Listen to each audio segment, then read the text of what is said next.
Hi guys, it's been a while since I recorded a video and I thought it is the beginning of January now and it's a new year.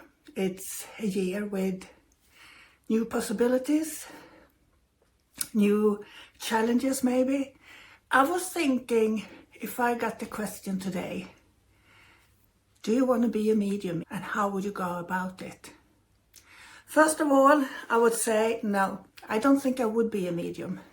Not in the professional way I'm working today, because even though it is the most enjoyable thing I ever do, if I knew what it would take from me, I'm sorry, I'm having a cold as well. If I knew what it would take from me to be where I am today, I would not think I would embark on this journey. But at the same time saying that, I'm not regretting anything because it has taken me to where I am today. So it's been a roller coaster, really, up and down, emotionally, physically, and mentally, especially psychologically. So it's been a hell of a journey, and I think the reward towards the end was actually to find myself. I don't think I will probably find myself. I don't think anyone will. If I did, it's time to go home. And I think I have some more lessons to learn before it's time to me to go to the other side, or to go home, as I say. So if I would start today, I would probably start the same way I did when I started. I didn't want to become a medium. I was just trying to find my soul. I was trying to find me. I was trying to find a place where I belonged, where I didn't feel as misfitted as I'd done all my life. So I think I will actually start in the same way. I would start with personal development. I would start with healing, and I would start to sit for the spirit and to sit for myself, to find that peace within me. That's the most important thing.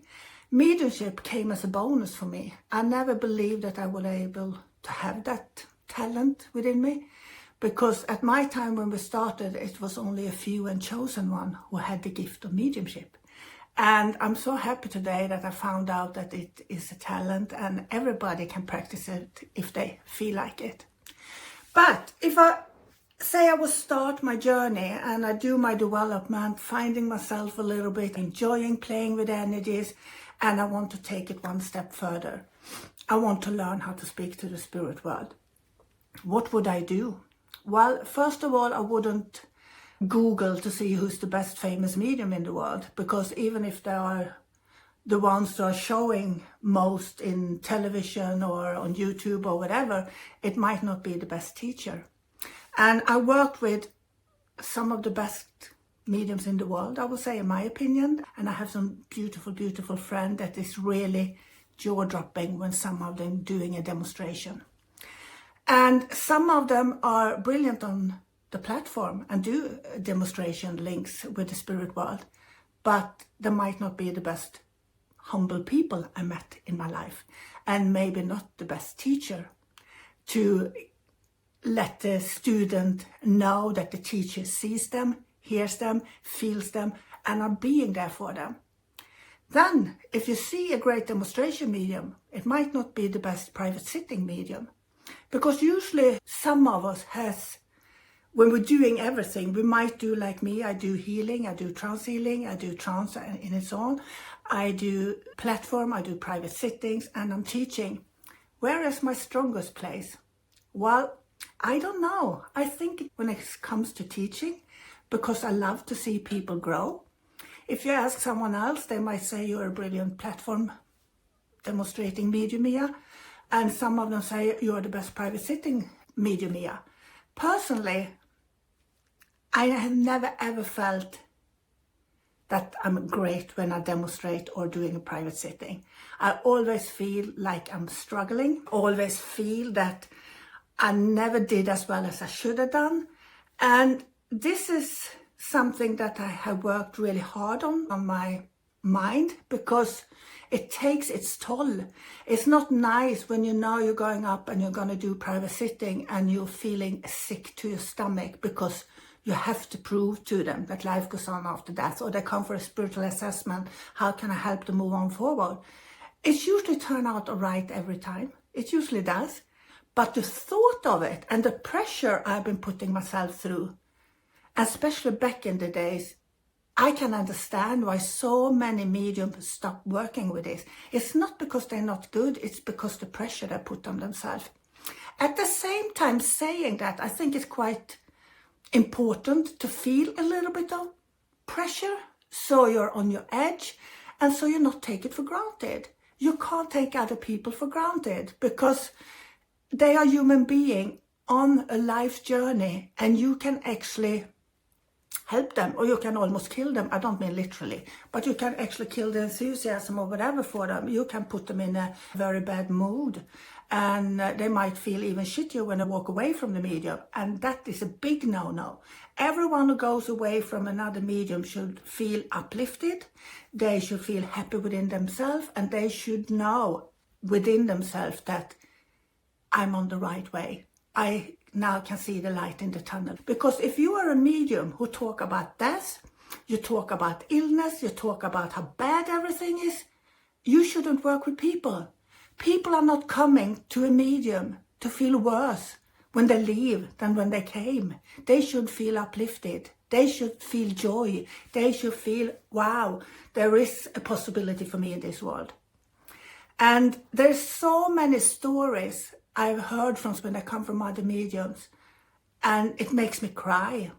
But I suppose it is like this in every business, you know? And even if we are in the spiritual business, or whatever you call it, there will be, I was supposed to say a very nasty word, but rotten eggs everywhere, you know, even in my business.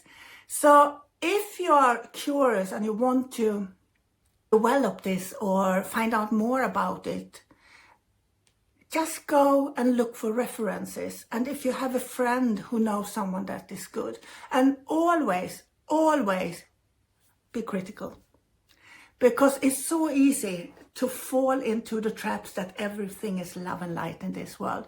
I never been so fooled. I never met so many bad people in spiritual environments.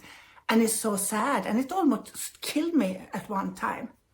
People are judgmental. People are jealous, people are envy. There are so many categories who are just as bad in spiritual environment as it is in company of something else, you know. So always be critical. I always have a saying that everybody who's worked with me never trust a medium, because we all think we know it. We all think where we come from, what we learned, and how it's working for ourselves now, that this is the way. I have got it, you know. But we also have to remember that we are unique in our own, and no one is on the same conscious level. No one will understand each other to 100%, you know. So if you come to a teacher and you feel that I'm feeling uncomfortable, yeah, nervous. We can all be nervous when we're working with the spirit world, because we have that attunement that comes with it. But we should be happy when we go there. We should be excited. And if the teacher are nasty or evil or whatever, and don't think like I did, oh, it's just little old me. What do I know, you know? Maybe I am that shitty person. If you feel shitty, if you feel that you've been tramped on, if you feel that they don't see you, move on to the next one. Because sometimes I think it is a meaning with everything, you know. And if you look at my life and my shitty journey that I have had, when I look back, I suppose I should have gone through all that I've done to become where I am today. Yes, I'm very critical, and I've been so critical from time to time, it's killing my own enthusiasm. And I learned that I can take it easier today. This year, I'm 58 years old, and I've become 59 this year. It's the first year over Christmas in January where I've been home, and I actually more or less haven't done anything that has to do with my job for a month. I have not taken any bookings for private sittings. I've just rested my mind. And it's so desperately needed, because this work is mentally tiring. And to allow myself to do that is a great win in itself. You go Team Mia here. But at the same time, after a month now, my little bit of anxiety is creeping in because I haven't done any work. So that's why I'm, for example, recording this video today, because I need to get back into the energy. I need to feel the spirit around me. I need to be inspired. I don't need the private sittings yet. They're coming to the end of the month. But I need to slowly get into the energy because it lifts me. I become a happier person. So I think that should be the goal if you're developing into spirituality. Don't think that you're going to be the best medium, because who is the best medium? I don't believe there is anything like the best medium. That will be up to the client who will come to the medium. And if they get an understanding, they get the best advice and the medium see them, that one will be the best medium for them. And thank God for that. We don't need competition in this. We need every medium we can get. We need every healer we can get. Look at the world. It's catastrophe with all the wars and everything. We need more spiritual people. We need people who are loving, caring, humble. So one advice, never be judgmental. And there is a saying, never think you know that person's story if you haven't walked in their shoes. And it's so true. Because everybody of us is capable to put a mask on and pretend that life is fine. So I wish you the best year you can ever have. And remember, be kind to yourself. Bless you.